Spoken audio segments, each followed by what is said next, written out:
Assalamualaikum dan selamat sejahtera kepada semua yang telah melihat video ini, terutamanya kepada Dr. Suzianti binti Marjudi, iaitu selaku tenaga pengajar kami yang telah mengajar kami dalam subjek statistik ini. Jadi hari ini tanpa membuang masa, grup kami ingin membentangkan berkenaan dengan projek kami, iaitu yang diberi nama Relationship Between Heart Rate, Providers Heart Rate of Running and Walking Based on Age Following 6 minutes. Tajuk ini, kajian ini telah kami lakukan iaitu untuk mendapatkan kadar degupan jantung melalui aspek umur yang telah kami berikan dalam dua aktiviti, iaitu aktiviti berjalan dan berlari dalam tempoh 6 minit. Jadinya, okey, seterusnya saya ingin memperkenalkan ahli grup kami, iaitu saya Muhammad Syakir Ali bin Samsudin yang bernombor metrik DI 20020, dan seterusnya adalah saudara Muhammad Hilman Hakimi bin Abdul Rashid yang bernombor metrik DI 20034. Seterusnya saya akan membicarakan berkenaan dengan intro pada topik kami ini. Next slide. Topik kami ini adalah kami telah menerapkan penerapan iaitu pembelajaran kami berkenaan dengan statistik dalam tajuk yang kami ingin lakukan ini, iaitu tajuk yang untuk mengira kadar degupan jantung dalam kalangan umur mengikut dua aktiviti yang telah kami terapkan, iaitu aktiviti berlari dan berjalan. Dan ini dalam penerapan ini kami telah menggunakan segala didikan yang telah diberikan oleh Dr. Suzianti, yang di mana dalam kelasnya dia telah memberikan sedikit penerangan berkenaan dengan penggunaan JASP, yang di mana data-data yang telah kami kumpulkan dan kami harus meletakkan data ini pada platform seperti JASP untuk mendapatkan output yang akan dipaparkan pada report yang telah diberikan dalam list report oleh doktor. Apa yang telah diberikan di sini ialah tajuk ini harus mempunyai kiraan seperti mean, median, mode, variance dan standard deviation, di mana data-data ini harus dipaparkan untuk di kalangan data ini, supaya data ini dapat dikenal pasti oleh user, supaya ia lebih terperinci dan tidak berlaku sebarang kesilapan, di mana kami telah menggunakan beberapa kiraan yang seperti kiraan manual dan kiraan di dalam aplikasi, supaya untuk mendapatkan dua penerangan lengkap, supaya tidak berlaku kekurangan ataupun tidak berlaku kesilapan teknikal di dalam statistik yang ingin kami lakukan ini. Seterusnya adalah jenis variable. Dalam jenis variable ini dia terdapat dua pecahan, iaitu tiga pecahan, iaitu dependent, independent dan justification. Jadi pada independent ini grup kami telah meletakkan heart rate selama 6 minit, kadar degupan jantung selama 6 minit sebagai dependent kami, dan independent pula kami telah menggunakan H% sebagai independent kami.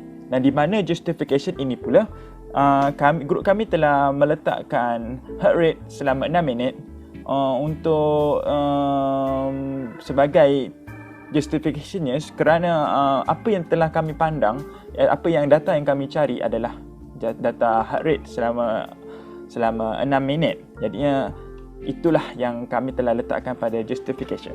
Seterusnya adalah Table of Descriptive Statistic and Frequency for Group. Di sini, di dalam table ini kami telah meletakkan data seperti mean, valid, missing, median, mode, standard deviation, variance, skewness, standard error of skewness, minimum, maximum, 25 percentile, 50 percentile dan 75 percentile. Kiraan ini semua kami telah mendapatkan kiraan ini dalam bentuk terus-terusan dalam JASP, iaitu kami harus meletakkan data ini secara nyata di dalam Excel, lalu diletakkan ke JASP, dan ini adalah kiraan yang telah dikira oleh JSP, dan kami telah membuat kiraan manual di dalam kiraan seterusnya untuk melihat sama ada kiraan ini adalah tepat ataupun tidak. Jadi kami menggunakan dua cara secara terperinci. Terusnya adalah table of descriptive statistic and frequency for group. Okay, di dalam table ini juga dia sama seperti table descriptive statistic, tetapi di dalam frequency for group ini dia menunjukkan secara data berterusan, iaitu dia tidak sama seperti descriptive statistic. Tapi data ini juga kami mendapatkan data ini di dalam JSP secara terusan juga. Seterusnya adalah graf data. Okay, di dalam graf data ini kami telah membuat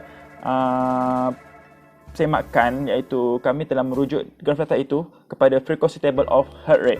Okey, di sini kita dapat lihat di dalam frequency table of heart rate ini kita dapat lihat kolom seperti kelas, frekuensi, relative frequency, cumulative frequency, midpoint dan class boundaries. Dan semua ini adalah benda yang wajib untuk ada pada table ini untuk kita membuat graf-graf seperti histogram, plot dan sebagainya. Okey, seterusnya adalah graf data of heart rate. Okey, graf data of heart rate ini kami telah menggunakan histogram seperti gambar yang telah anda lihat ini. Histogram ini adalah merujuk kepada table heart rate yang telah kami lakukan tadi. Jadi di sini kita dapat lihat di dalam line X-nya kita telah meletakkan kelas, dan pada line Y-nya kami telah meletakkan frekuensi. Seterusnya adalah graf polygon. Polygon ini juga kami menggunakan table heart rate, sebab dalam kajian ini apa yang kami ingin cari adalah data heart rate itu. Yang ini di sini di dalam graf ini anda dapat lihat pada line X kami telah meletakkan sama juga iaitu midpoint, bukan kelas, dan pada belah line Y-nya kami mengekalkan frekuensi. Seterusnya adalah cumulative frequency. Maafkan saya, seterusnya adalah graph plot. Graph plot ini kami menggunakan cumulative frequency sebagai data utamanya, dan anda dapat lihat di sini grafnya agak berlainan dengan graf sebelum ini. Dan graf ini juga merujuk kepada data heart rate. Okey, seterusnya adalah frequency table of H. Di dalam frequency table of H ini dia sama seperti table sebentar tadi, iaitu table heart rate. Tetapi di dalam frequency table ini kami tidak membuat iaitu graf, di mana dalam report kami tidak membuat graf. Ini kerana frequency table of H ni kami tidak merujuk secara spesifik seperti dalam table heart rate. Okey, seterusnya adalah data for correlation. Okey, data for correlation ini saya serahkan kepada saudara Hilman Hakimi bin Abdul Rashid. Sekian, terima kasih.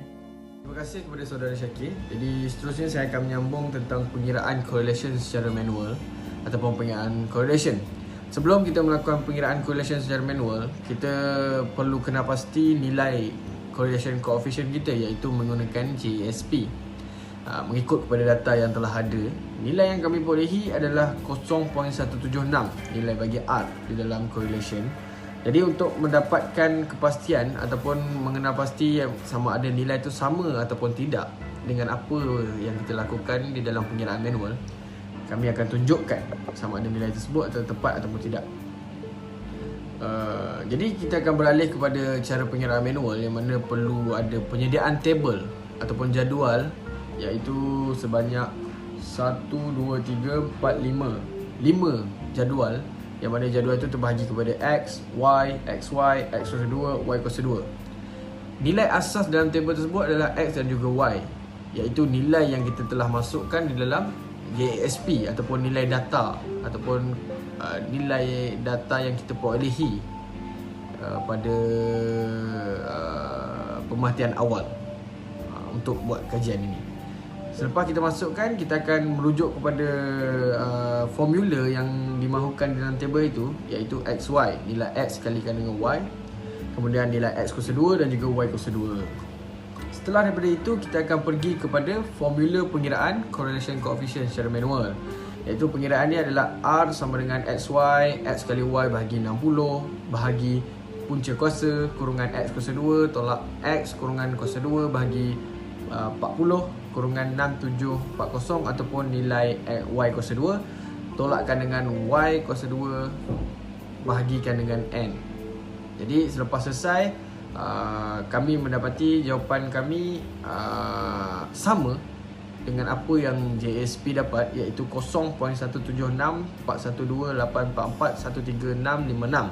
Tetapi kami bundarkan kepada 3 titik perpuluhan mengikut kepada format yang telah ditetapkan di dalam JSP supaya jawapan itu tepat.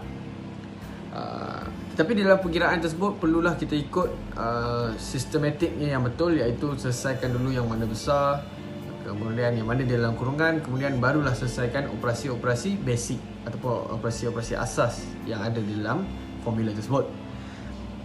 Data yang kami perolehi adalah data positif correlation, tetapi bukanlah positif yang perfect.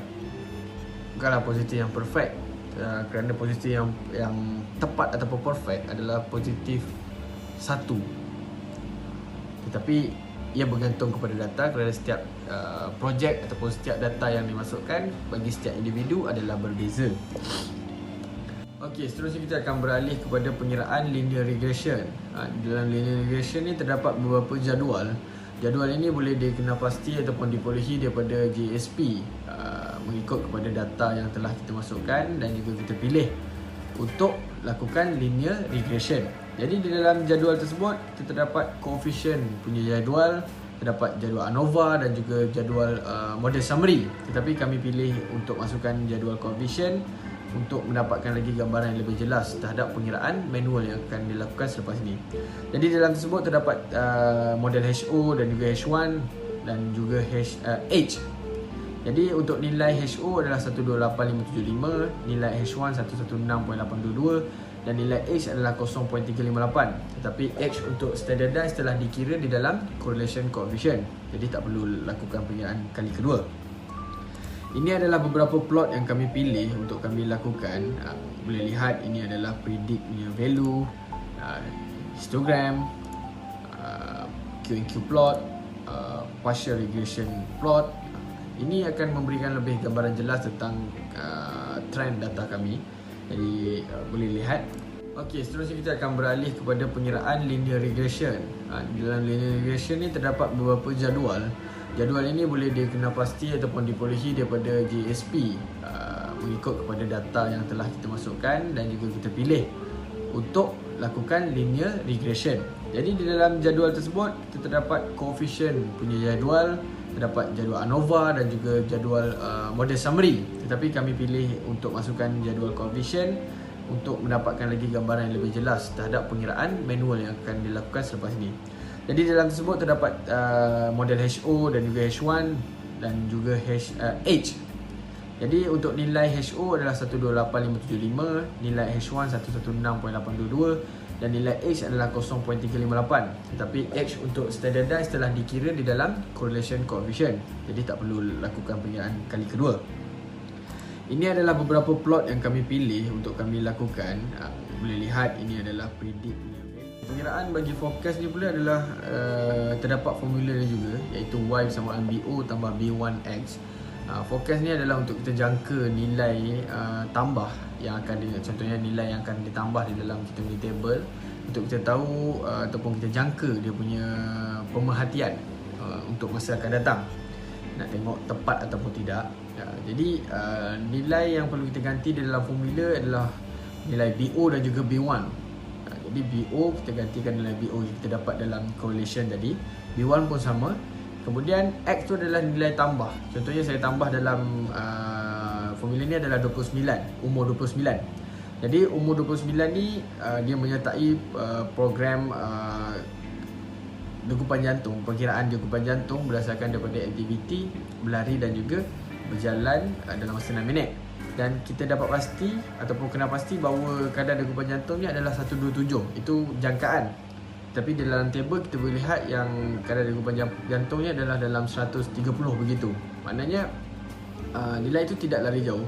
Tetapi maknanya nilai jangkaan yang tepat ataupun lebih tepat adalah 127. Jadi tidaklah bermakna kita punya data dalam table itu salah, tetapi ini adalah untuk membantu kita untuk lakukan pengiraan ataupun jangkaan di masa akan datang.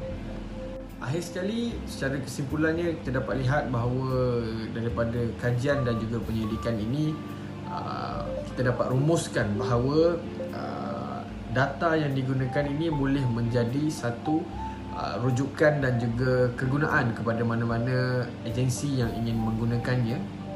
Kerana apa? Kerana data yang diperolehi dan dikira ini adalah data yang tepat, kerana data tersebut telah dikira di dalam package statistik, dan hasil yang diterjemahkan juga adalah hasil yang tepat.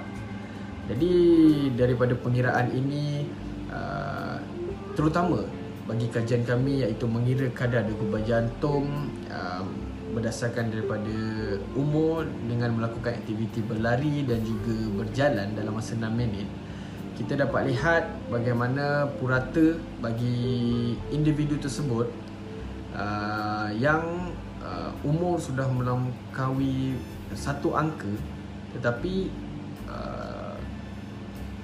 pengaruh terhadap kadar degupan jantung itu tidaklah bergantung kepada umur sahaja, tetapi ia bergantung terhadap individu tersebut. Mungkin seorang yang aktif tetapi umur sudah masuk 40, tetapi beliau seorang yang aktif, maka kadar degupan jantung itu juga akan berbeza. Sebab itu kami masukkan aktiviti berlari dan juga berjalan dalam masa 6 minit, kerana untuk melihat sekiranya individu tersebut seorang yang sudah sedia ada aktif, maka kadar degupan jantung itu tidaklah nampak mendadak. Tetapi kalau individu yang kurang aktif tetapi secara mengejut melakukan aktiviti tersebut, mungkin kita akan nampak perubahan. Jadi daripada situ, perubahan ini dapat dilihat apabila kajian ini dilakukan dengan menggunakan statistical package yang telah diberikan di dalam projek ini, iaitu JASP. Jadi saya rasa itu sahaja. Semoga data yang dikumpul ini dapat membantu ataupun memberi rujukan kepada mana-mana pihak sekiranya ingin melakukan kajian dan pemerhatian yang sama, iaitu berkaitan kadar degupan jantung mengikut umur bagi aktiviti berlari dan juga berjalan dalam masa 6 minit. Sekian, Assalamualaikum.